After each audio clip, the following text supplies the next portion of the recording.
Hello everyone, welcome to study for knowledge platform. आज हम सी set के बारे में हर एक चीज़ जानेंगे। सी सेट होता क्या है, ठीक है, व्हाट इज सी सेट, ठीक है।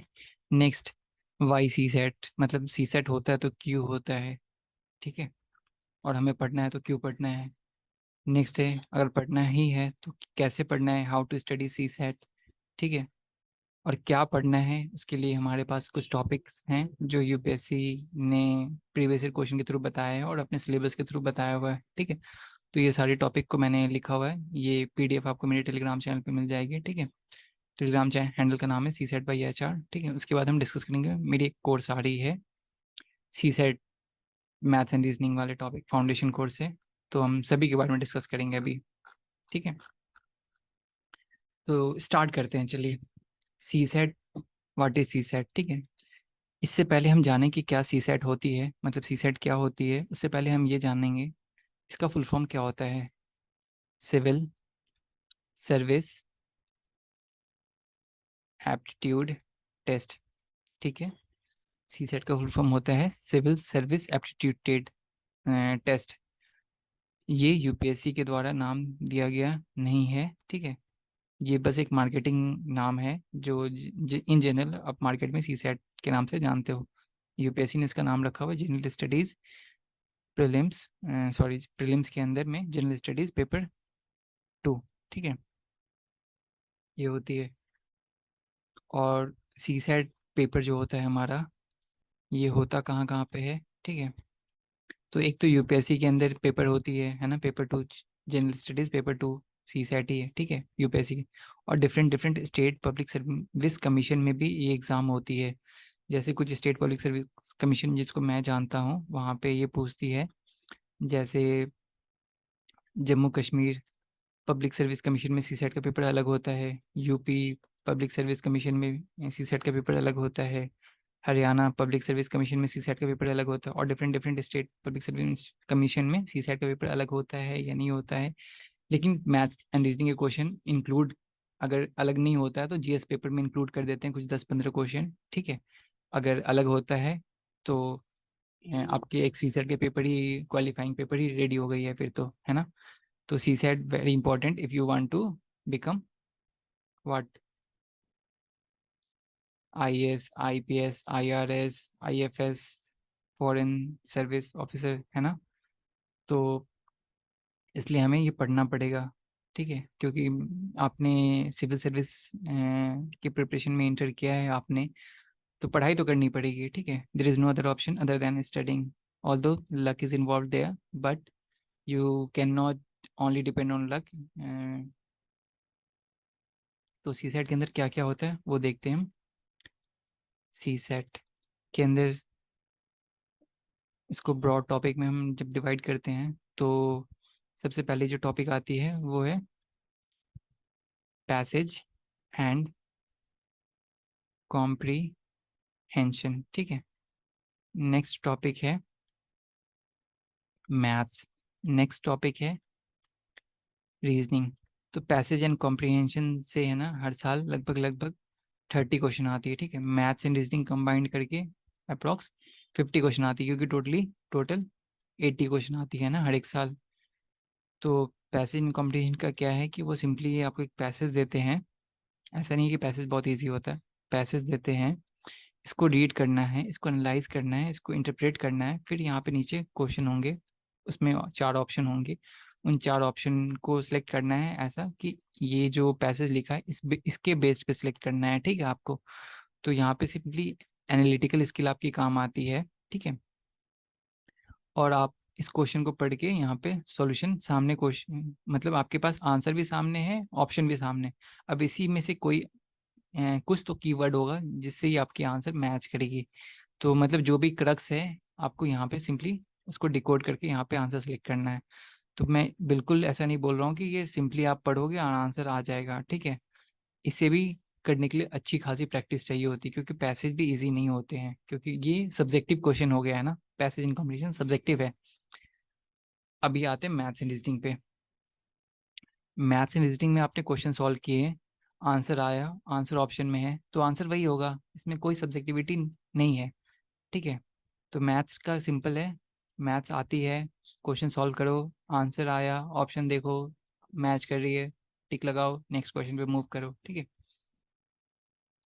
तो मैथ्स एंड रीजनिंग का भी सीन क्या हो रहा है ना, कि अभी मैथ्स एंड रीजनिंग की डिफ़िकल्टी लेवल है ना काफ़ी ज़्यादा बढ़ रही है, ठीक है।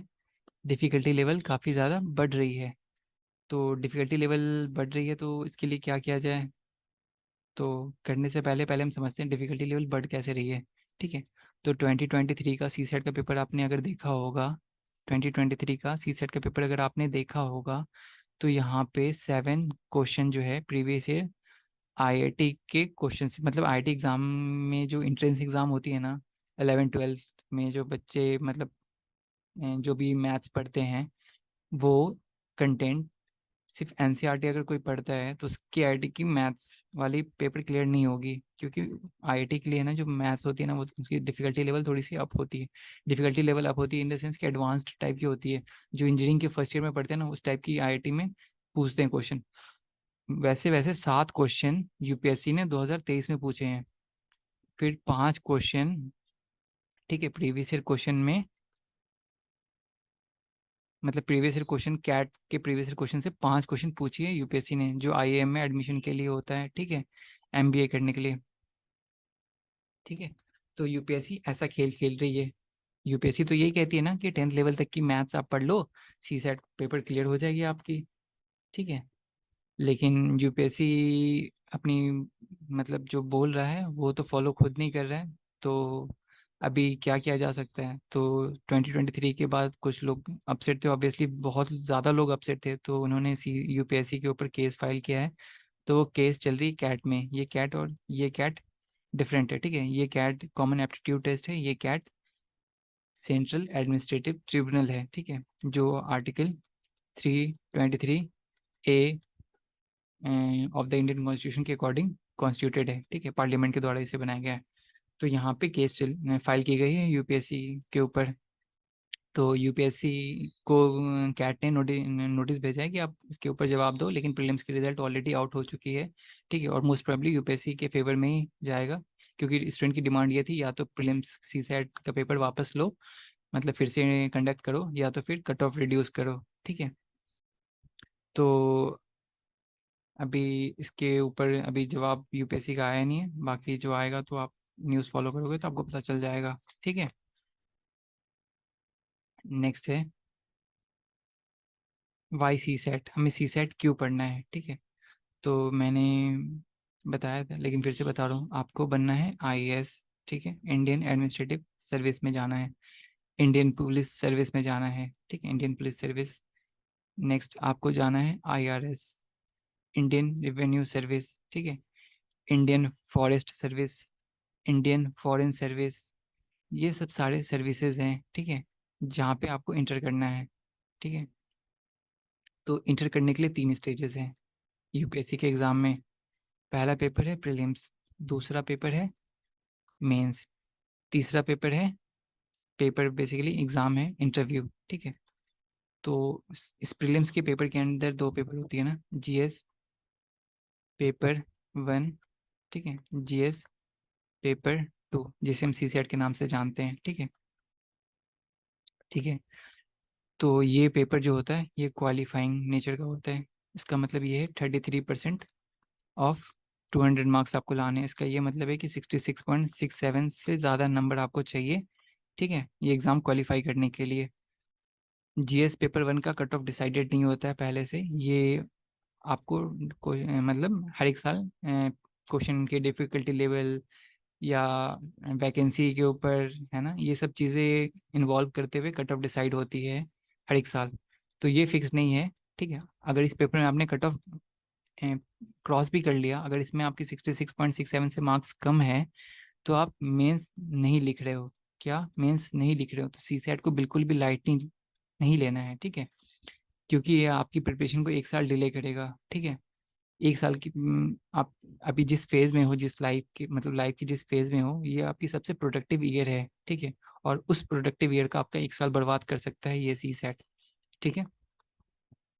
तो प्रीलिम्स के पेपर में ये सीसेट का क्या रोल है वो आपको समझ में आ गया? ये आपकी गेटवे टू मेंस है।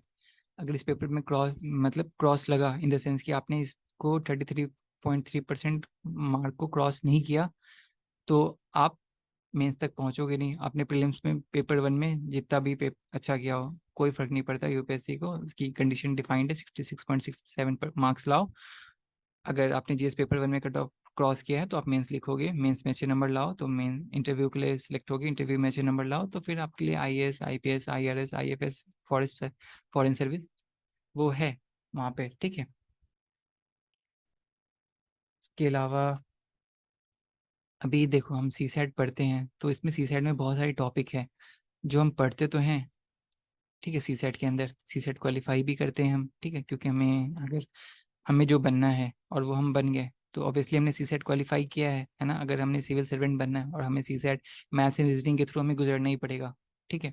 तो हमने वो सी सेट अच्छे से पढ़ा है, तो सी सेट का सिर्फ यूज़ पेपर 2 में नहीं है प्रीलिम्स की, उसके अलावा भी है। इकोनॉमिक्स में है, ठीक है, सोसाइटी में है। इकोनॉमिक्स में कैसे, इकोनॉमिक सर्वे जब हम पढ़ते हैं तो उसमें कितने सारे डायग्राम्स होते हैं ना, बार चार्ट होती है, टेबल होती है, ग्राफ्स होती है। उसको जब हम सी सेट पढ़ते हैं तो डाटा इंटरप्रिटेशन के अंदर वाले टॉपिक में हम सारे डिफरेंट डिफरेंट डाटा को इंटरप्रेट करते हैं। तो ये सब चीज़ें इकोनॉमिक सर्वे को अंडरस्टैंड करने में बहुत काम आएगी, ठीक है। सोसाइटी के अंदर जैसे नेशनल फैमिली हेल्थ सर्वे की डाटा आती है, इसको अंडरस्टैंड करने के लिए डाटा, डिफरेंट डिफरेंट डाटा को अंडरस्टैंड करने के लिए सी सेट की बहुत ज़्यादा रोल है वहाँ पे, डाटा इंटरप्रिटेशन जो हम पढ़ते हैं, ठीक है। इसके अलावा हम परसेंटेज वाली टॉपिक को पढ़ते हैं, रेशियो वाली टॉपिक को पढ़ते हैं ना। ये सब टॉपिक का बहुत ज़्यादा यूज़ है हमें इकोनॉमिक्स में, सोसाइटी में। जैसे इकोनॉमिक्स में जीडीपी चेंज हुई है ना, जीडीपी चेंज हुई इतने परसेंटेज से, तो कितने परसेंटेज से हुई, ये रियल है या नॉमिनल है, ठीक है। ये भी हमें अंडरस्टैंड करना पड़ेगा। रियल है तो कोई बेस ईयर होगा, है ना। नॉमिनल में चेंज आई है तो पिछले साल कितनी थी, इस साल कितनी है, ठीक है। और क्योंकि नॉमिनल करंट प्राइस के बेसिस पे होता है, इसको प्रीवियस ईयर से कंपेयर करते हैं। रियल का एक बेस ईयर होता है, इसको उससे कंपेयर करते हैं, ठीक है। तो सी सेट का बहुत इंपॉर्टेंट रोल है मेंस में भी, ठीक है। और डिफरेंट डिफरेंट सब्जेक्ट में भी डाटा है, लेकिन मोस्टली डाटा यहाँ पे ही ज़्यादा होती है, इकोनॉमिक्स और सोसाइटी के अंदर, ठीक है। नेक्स्ट है, हमें सी सेट पढ़ना चाहिए तो पढ़ना कैसे चाहिए, ठीक है। How to study CSAT. इसके लिए है ना, बेस्ट तरीका ये है कि प्रीवियस 25 ईयर्स के सी सेट के क्वेश्चन आप पिक करो। और हम जानते हैं मैथ्स एंड रीजनिंग में 50 क्वेश्चन हर एक साल पूछती है यूपीएससी, तो अप्रॉक्स 1250 है ना क्वेश्चन हो जाएंगे, ठीक है। अब इस क्वेश्चन को अभी सॉल्व नहीं करना है आपको, बस 25 ईयर्स से सिर्फ टॉपिक लिखने हैं। क्वेश्चन को देखो, क्वेश्चन देखो, टॉपिक लिखो कि इस टॉपिक से ये आए, जैसे नंबर सिस्टम से ये टॉपिक आई है, ठीक है। ज्योमेट्री एंड मेंसुरेशन से ये टॉपिक के अंदर ये आई है, ठीक है। उसकी माइक्रो टॉपिक भी लिख सकते हो तो बहुत अच्छा, ठीक है। फिर उसके बाद एरिथमेटिक से, एरिथमेटिक प्रोग्रेशन से ये आई है ज्योमेट्रिक, ठीक है। ज्योमेट्रिक प्रोग्रेशन से ये क्वेश्चन आए हैं, ठीक है। ऐसे टॉपिक लिखते चलो। फिर उस टॉपिक, ठीक है, तो टॉपिक है number system, geometry mensuration, arithmetic progression, geometric progression, और भी डिफरेंट डिफरेंट बहुत सारे टॉपिक है। वो आप जब लिखोगे तो बहुत सारे टॉपिक हो जाएंगे। तो वो मैंने ऑलरेडी आपके लिए ये काम कर दिया है, ठीक है। मैंने सारे टॉपिक लिख दिए हैं, ठीक है। ये पीडीएफ अगर आपको चाहिए तो आप मेरे टेलीग्राम चैनल पे जाकर, ठीक है, CSAT by HR simply search करोगे, ठीक है, तो वहाँ पे आपको मिल जाएंगी चीज़ें, ठीक है। और मैं ना यूट्यूब पे एक सीरीज़ जहाँ पे हर एक टॉपिक के बेसिस पे मतलब 10-12 क्वेश्चन रोज सॉल्व करता हूँ, ठीक है। अब जब यूट्यूब पे जाओगे, सर्च करना स्टडी फॉर नॉलेज, ठीक है। स्टडी फॉर नॉलेज चैनल का नाम सर्च करोगे तो आपको एक चैनल आ जाएगा जहाँ पे स्टडी फॉर नॉलेज है। वो वाली आप वीडियो जब खोलोगे तो रीजनिंग के है ना, मैंने आर की वो डाटा क्वांटिटेटिव एप्टीट्यूड वाले क्वेश्चन ना सॉल्व किए हुए हैं। वहाँ से ना आप रोज है ना 10-12 क्वेश्चन, मैं 8-10-12 क्वेश्चन जो भी है एक चैप्टर से पिक करके सॉल्व करता हूँ मैं, ठीक है। तो वो देख सकते हो। बाकी ये मैंने टॉपिक लिख दिया है तो ये आपको, आपको काम नहीं करना पड़ेगा टॉपिक लिखने वाला, ठीक है। मैंने टॉपिक ऑलरेडी लिख दिया है, ठीक है। और इसके अलावा अगर आपको सेल्फ स्टडी करनी है, ठीक है, सेल्फ स्टडी के थ्रू पढ़नी है, सेल्फ स्टडी के थ्रू पढ़नी है तो मैथ्स में जो बुक आप फॉलो करोगे ना, मैथ्स में RS अग्रवाल की बुक है क्वांटिटेटिव एप्टीट्यूड की, ठीक है। ये बुक चाहिए आपको तो मेरे टेलीग्राम चैनल पे इसकी गूगल ड्राइव की लिंक शेयर की हुई है, वहाँ से आप डाउनलोड कर सकते हो। और रीजनिंग की पढ़नी है, ठीक है, रीजनिंग की, वो भी आर एस अग्रवाल की है, ठीक है। उसका नाम है, बुक का नाम है verbal and non verbal aptitude, ठीक है। ये बुक के मैंने शेयर नहीं किया है, लेकिन मुझे बुक की ऑनलाइन मिलता है तो मैं शेयर कर दूंगा इसको भी गूगल ड्राइव पे, ठीक है। तो आप ये बुक, जो मैंने टॉपिक बताया है ना यहाँ पे, ये सारे टॉपिक लिखे हुए हैं, इस टॉपिक को पहले अंडरस्टैंड करो, फिर टॉपिक वाइज है ना क्वेश्चन सॉल्व करते चलना, ठीक है। इस बुक में, ये बुक काफ़ी अच्छी है, लेकिन ये बुक है ना जनरली कैट एस्पिरेंट्स के द्वारा फॉलो की जाती है, क्यों? क्योंकि उनके पेपर ही, मतलब एक पेपर होता है उसमें मैथ्स एंड रीजनिंग होते हैं और कॉम्प्रिहेंशन पैसेज वगैरह होती है, ठीक है। तो उनकी स्पीड ज़्यादा होनी चाहिए, बहुत ज़्यादा ही स्पीड होनी चाहिए, ठीक है।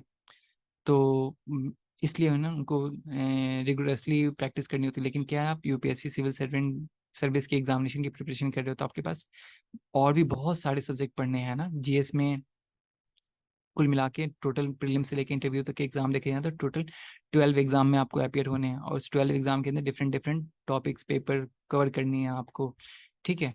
उस पेपर को कवर करने के लिए 1 साल भी कम पड़ जाते हैं, ठीक है। और आपको सिर्फ एक एग्ज़ाम प्रीलिम्स क्वालिफाई नहीं करना, तो हर एक कोशिश करना हर एक चैप्टर में 40 से 50 क्वेश्चन सॉल्व करो, आगे बढ़ो। अगर आपको लगता है कि ये थोड़ी सी डिफ़िकल्टी लेवल, मतलब डिफ़िकल्ट हो रही है आपके लिए, तो आप है ना मेरे यूट्यूब चैनल पे आके, मैंने बताया है फिर से बता रहा हूँ, यूट्यूब चैनल पे आके स्टडी फॉर नॉलेज, ठीक है, स्टडी फॉर नॉलेज पे जब सर्च करोगे ना तो मतलब यूट्यूब पे चैनल आ जाएगा स्टडी फॉर नॉलेज। वहाँ पे आप जब जाओगे तो मैंने पूरी सीरीज चला रखी है, ये पहली वाली बुक की मैथ्स की क्वांटिटेटिव एप्टीट्यूड वाली आर सरवाल की बुक, हर एक वीडियो में मतलब 8 10 क्वेश्चन मैं सॉल्व कर ही रहा हूँ, ठीक है। तो वो देख सकते हो आप, अगर आपको मतलब टाइम कम है आपके पास तो खुद से करने का टाइम नहीं है, ठीक है।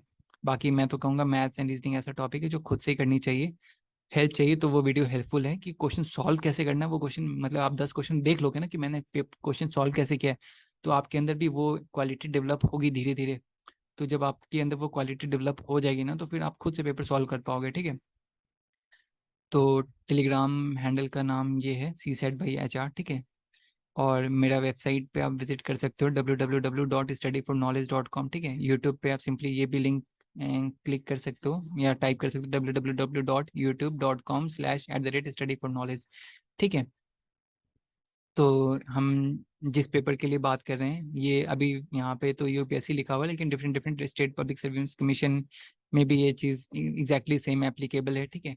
प्रीलिम्स में जनरल स्टडीज पेपर 2 CSET, ठीक है, मैथ्स एंड रीजनिंग के टॉपिक को मैं कवर करूँगा, ठीक है। और जो टॉपिक मतलब जो यूपीएससी पूछती है और पूछ सकती है, जो वो टॉपिक मैंने लिखी हुई है यहाँ पे, ठीक है। वो टॉपिक क्या क्या है वो मैं अभी स्टार्टिंग से डिस्कस करता हूँ, ठीक है।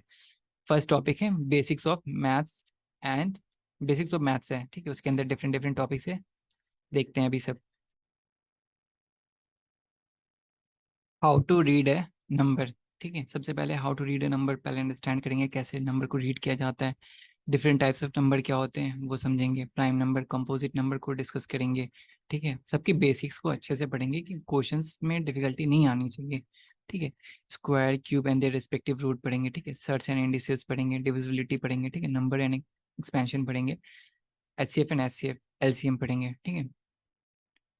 नेक्स्ट टॉपिक है ज्योमेट्री एंड मेंस्ट्रुएशन, इसके अंदर डिफरेंट डायमेंशंस पढ़ेंगे, different 2D shapes 3D shapes, उसके एरिया पेरीमीटर, मतलब 2D शेप्स के एरिया पेरीमीटर, 3D शेप्स के volume and surface area, coordinate geometry, different types of problem पढ़ेंगे, ठीक है। Costing method, shaded area problem, basic trigonometry, line area volume का merger पढ़ेंगे, बेसिक्स ऑफ ट्रायंगल पढ़ेंगे, इंटरनल एंड एक्सटीरियर एंगल पढ़ेंगे, time distance and work पढ़ेंगे, ठीक है। तो इसके अंदर relation between time distance and speed पढ़ेंगे, स्लोप कॉन्सेप्ट पढ़ेंगे, अप एंड डाउन स्ट्रीम पढ़ेंगे, डायरेक्शन प्रॉब्लम पढ़ेंगे, वर्क एंड टाइम प्रॉब्लम पढ़ेंगे, क्लॉक प्रॉब्लम पढ़ेंगे, ठीक है। अरिथमेटिक के अंदर लीनियर इक्वेशन, क्वाड्रेटिक इक्वेशन, ठीक है, पढ़ेंगे। Arithmetic progression, geometric progression, average problem, simple interest, compound interest, profit and loss, percentage, ratio, proportion, mixture, सारे टॉपिक को कवर करेंगे अच्छे से, ठीक है। डाटा इंटरप्रिटेशन के अंदर different form of data, decoding data from different types of graph पढ़ेंगे, ठीक है। Area under the curve concept पढ़ेंगे, ठीक है। परमुटेशन कॉम्बिनेशन प्रोबेबिलिटी पढ़ेंगे अच्छे से, permutation concept, combination concept, probability पढ़ेंगे, ठीक है। रीजनिंग के अंदर mental ability, analytical and logical reasoning के अंदर कैलेंडर वाले प्रॉब्लम पढ़ेंगे, डेट एंड ईयर प्रॉब्लम, ठीक है। वेन डायग्राम पढ़ेंगे, क्यूब प्रॉब्लम पढ़ेंगे, सीटिंग अरेंजमेंट वाले प्रॉब्लम पढ़ेंगे, स्टेटमेंट एंड कंक्लूजन को अंडरस्टैंड करेंगे, इसको आंसर कैसे करते हैं, लॉजिकल सीक्वेंस को पढ़ेंगे, ब्लड रिलेशन पढ़ेंगे, कोडिंग एंड डिकोडिंग पढ़ेंगे, मिसिंग कैरेक्टर पढ़ेंगे, नंबर सीरीज पढ़ेंगे, ठीक है। सिलोजिज्म में पढ़ेंगे, अल्फाबेट्स पोजीशन पढ़ेंगे, decision making and problem solving वाले क्वेश्चन को समझेंगे, ठीक है। पजल्स पढ़ेंगे, पैटर्न्स पढ़ेंगे, अरेंजमेंट्स पढ़ेंगे, mathematical operation different different types के होते हैं वो पढ़ेंगे, ऑड मैन आउट सीरीज पढ़ेंगे, ठीक है। मिसलेनियस टॉपिक जो होते हैं, जो यूपीएससी अभी क्या कर रही है ना, मतलब आउट ऑफ सिलेबस बहुत सारे क्वेश्चन पूछ रही है ना, जो 10th लेवल में नहीं है लेकिन फिर भी पूछ रही है, जैसे लीनियर इनइक्वालिटी इस बार 4-5 क्वेश्चन यूपीएससी ने पूछी है इस बार, ठीक है। तो इसको अच्छे से करेंगे, ठीक है। इसकी लेवल को और थोड़ा सा अच्छे से पढ़ेंगे कि अगर और भी डिफिकल्ट लेवल पूछती है तो हमसे सॉल्व हो जाए। Few advance concept for IIT और कैट टाइप क्वेश्चन भी करेंगे हम, ठीक है। तो इससे क्या होगा कि आपकी अगर यूपीएससी जो जैसे लास्ट ईयर है ना, यूपीएससी 2022 में यूपीएससी ने 6 से 7 क्वेश्चन ऐसे पूछे, तो ओनली वन है ना, ओनली टू, ओनली थ्री वाले, या नन, या ऑल ऑफ द अबव वाले टाइप के क्वेश्चन, ठीक है। ये वाले क्वेश्चन पिछले साल 2022 में यूपीएससी जीएस के पेपर 1 में प्रीलिम्स में 6-7 पूछे थे, लेकिन इस बार 2023 में पूरी पेपर ही ऐसी थी, only one, only two, only three, only four, और रीजनिंग और एसर्शन और रीजनिंग वाले क्वेश्चन थे कुछ, ठीक है। और बहुत ही कम क्वेश्चन थे जिनका डायरेक्टली 1 पॉइंटर आंसर था। तो हम एक्सपेक्ट ये कर सकते हैं, देखो सी सेट में बुरा ही एक्सपेक्ट करो, यही तुम्हारे लिए बेटर है क्योंकि तुम उसके लिए प्रिपेयर रहोगे, ठीक है। तो एज्यूम ये करके चलना कि हो सकता है नेक्स्ट ईयर पूरी की पूरी ही आईआईटी और कैट के प्रीवियस ईयर क्वेश्चन को यूपीएससी उठाकर पूछ ले, ठीक है। पॉसिबल है ना। तो हम इस चीज़ को अच्छे से करेंगे कि यूपीएससी अगर पूछती भी है सवाल तो हम उसको सॉल्व कर पाए, ठीक है। At least 5 year previous year question को डिस्कस, जो मेरी नेक्स्ट बैच स्टार्ट हो रही है उसमें डिस्कस किया जाएगा, ठीक है। एटलीस्ट 5 ईयर्स की तो क्वेश्चन डिस्कस करेंगे प्रीवियस ईयर के, ठीक है। स्टडी फॉर नॉलेज प्लेटफॉर्म पे सी सेट की मैथ्स एंड रीजनिंग टॉपिक के फाउंडेशन कोर्स स्टार्ट हो रही है, जो अप्रॉक्स 40 डेज की ऑनलाइन क्लासरूम प्रोग्राम है, ठीक है। इस डे 1.5 आवर्स की लगभग क्लास होगी, ठीक है। ये बैच स्टार्ट हो रही है 10th ऑफ जुलाई से, ठीक है। और जो मैंने लास्ट ईयर यूपीएससी के स्टूडेंट को पढ़ाया था, ठीक है, वीडियो, ऑनलाइन वीडियो के थ्रू, ठीक है। तो उसमें मैंने जो पढ़ाया था उसमें 47 आउट ऑफ 53 क्वेश्चंस के मैंने बेसिक्स अच्छे से डिस्कस किए हुए थे, क्योंकि मैं डायरेक्टली क्वेश्चन तो नहीं पढ़ा सकता ना, मैं तो कॉन्सेप्ट डिस्कस कर सकता हूँ, क्वेश्चन प्रैक्टिस करा सकता हूँ, लेकिन एग्जैक्ट क्वेश्चन तो डिफरेंट डिफरेंट बड़े बड़ी कोचिंग इंस्टीट्यूट भी नहीं जानती। आपने डिफरेंट डिफरेंट कोचिंग इंस्टीट्यूट के अगर टेस्ट पेपर लगाए होंगे आपके उसमें अच्छे मार्क्स आ रहे होंगे, लेकिन सी सेट के पेपर का डिफिकल्टी इतना लेवल ज़्यादा था कि अच्छे से अच्छे बच्चों का पेपर नहीं हुआ है ना। तो फिर भी उसके बावजूद भी मैंने जो डिस्कस किया हुआ था उसमें 47 आउट ऑफ 53 क्वेश्चन मैंने उसके बेसिक्स अपने ऑनलाइन क्लासरूम प्रोग्राम में डिस्कस किया हुआ था, ठीक है। क्लास टाइमिंग होगी 10 AM से 11:30 AM, और भी जो फ्यूचर की क्लासेस, ये तो अभी मैं अभी जो वीडियो जब आप देख रहे हो तो maybe you have crossed this date so, है ना। तो अभी ये जो बैच स्टार्ट हो रही है वो 10 जुलाई 2023 को हो रही है ना। अगर इसके बाद अगर आप इस वीडियो को देख रहे हो तो प्लीज़ इस नंबर पे कांटेक्ट करना, आपको अगर अपकमिंग कोर्सेज होंगी तो वो आपको पता चल जाएंगे, ठीक है। फी मैंने बहुत ही मिनिमल रखा है, 4000 rupees only maths and reasoning के लिए, ठीक है। और हमारी क्लास की फीचर क्या क्या होगी, क्लासेस आप अपने कन्वीनियंट के हिसाब से, आप जिस लोकेशन पे हो बस आपके पास डिजिटल डिवाइस होनी चाहिए क्लास को अटेंड करने के लिए, ठीक है। Basics to advance level concept discuss की जाएगी, ठीक है। आईआईटी कैट टाइप के प्रॉब्लम भी डिस्कस की जाएगी, ठीक है। जो आपके लिए अगर difficulty level UPSC next year बढ़ाती है तो क्वेश्चन आपसे होंगे, ठीक है। Topic wise test will be taken for a better understanding, ठीक है। हर एक टॉपिक को कवर करने के बाद टेस्ट कंडक्ट किया जाएगा जिससे आपकी अंडरस्टैंडिंग सब्जेक्ट में बिल्ड हो, ठीक है। आपकी जो भी डाउट होती है वो with in a day solve की जाएगी, या तो आप लेक्चर में हो तो सामने सामने पूछ लो, वहाँ पे सॉल्व कर दी जाएगी। अगर आपको लेक्चर के अलावा डाउट आ रही है तो आप सिंपली टेक्स्ट कर दो, आपकी उस डाउट की सॉल्यूशन नेक्स्ट क्लास में दे दी जाएगी, आपको इंडिविजुअली सिंपली सॉल्व करके सॉल्यूशन वीडियो बनाकर या पेपर पे सॉल्व करके आपको फॉरवर्ड कर दिया जाएगा, ठीक है। और लास्ट 5 ईयर्स की P Y Q CSAT video वीडियो मतलब पी वाई क्यू डिस्कस की जाएगी, ठीक है। उसके अलावा 3 full length test of maths and reasoning की मतलब टेस्ट ली जाएगी आपसे।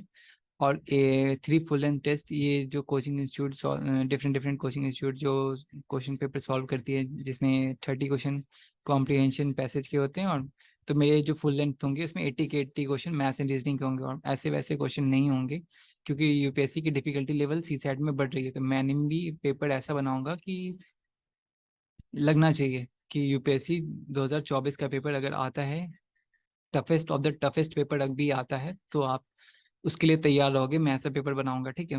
हो सकता है पेपर आपसे सॉल्व हो, कुछ क्वेश्चन हो, कुछ क्वेश्चन, ज़्यादा क्वेश्चन नहीं होंगे, तो एटलीस्ट आप थोड़े से आप सीरियस होगे कि हाँ, इस टाइप के क्वेश्चन पूछ सकता है यूपीएससी, क्योंकि ऐसे पूछ चुका है ना उसको शर्म नहीं आती है, वो 10th लेवल बोल के जब 11 12 पूछ सकता है, तो अभी क्या पता वो ग्रेजुएशन का भी पूछ ले। यूपीएससी के ऊपर भरोसा नहीं किया जा सकता, ठीक है। तो आपको तैयारी अच्छे से करनी पड़ेगी, ठीक है। स्टडी फॉर नॉलेज प्लेटफॉर्म पे आप इस वीडियो को देख रहे हो, ठीक है। ये एक इनिशिएटिव है मेरे द्वारा। मेरा नाम हारून रशीद है, मैंने आईआईटी से ग्रेजुएशन की हुई है, और मैं एनआईटी ड्रॉप आउट हूँ, ठीक है। मैं पिछले 1.5 साल से यूपीएससी और state public service commission aspirants को पढ़ा रहा हूँ। आप मेरे वेबसाइट पे विजिट कर सकते हो, www.studyforknowledge.com, ठीक है। ये मेरे टेलीग्राम चैनल का नाम है, CSET/HR, सिंपली सर्च करोगे टेलीग्राम पे तो आपको मिल जाएगी। t.me/CSET/HR। आप क्रोम पे जब टाइप करोगे तब भी आप मेरे टेलीग्राम लिंक पे जा सकते हो, ठीक है। यूट्यूब पे आप सिंपली सर्च करोगे @study4knowledge, ठीक है, या study for knowledge simply search करके चैनल का फिल्टर लगा लोगे, तो आप ये मतलब यूट्यूब चैनल पे मेरे जाके चैनल सब्सक्राइब कर सकते हो, ठीक है। वहाँ पे मैं आर.एस. अग्रवाल की क्वांटिटेटिव एप्टीट्यूड की बुक की सीरीज चला रहा हूँ, तो वो आपके लिए काफ़ी हेल्पफुल होगा, ठीक है। और आप को कोर्स अगर ज्वाइन करना तो आप मेरे इस नंबर पे कॉल या व्हाट्सएप कर सकते हो, अगर कोर्स ज्वाइन करनी है आपको, ठीक है। फिर मिलते हैं आपसे किसी अगले वीडियो में, तब तक के लिए आप अपना ख्याल रखें। Bye, take care, all the best.